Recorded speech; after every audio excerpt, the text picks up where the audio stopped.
ఈ సిస్టమ్ని నేను ఒక క్వశ్చన్ చేస్తున్నాను మీ గవర్నమెంట్ని.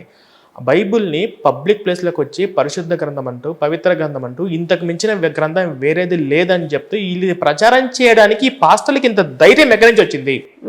అంటే ఆ బైబిల్లో ఏముందో ఎవరు తెలుసుకోకపోవడం వల్ల, ఎవరు పూర్తిగా చదవకపోవడం వల్ల, క్రిస్టియన్స్ కావచ్చు, గవర్నమెంట్ కావచ్చు. కాబట్టి నేను అడిగేది ఒకటే, సెంట్రల్ గవర్నమెంట్ నుంచి ఒక ఒక ఒక కమిషన్ రావాలి.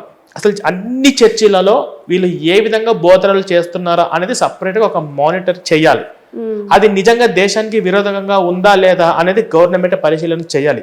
ఆ తర్వాత ఈ చర్చిలు ఉంచాలా, ఈ బైబిల్ ప్రచారాలు ఏం చెయ్యాలి అనేది ఈ గవర్నమెంట్ డెసిషన్ తీసుకోవాలి. ఓకే, అంటే మీరు ఏకంగా గవర్నమెంట్ కే సవాల్ విసురుతున్నారు మీరు. అసలు ఇది గవర్నమెంట్ చేయాల్సిన పని, నేను చేయాల్సిన పని కాదు, గవర్నమెంట్ చేయాలి.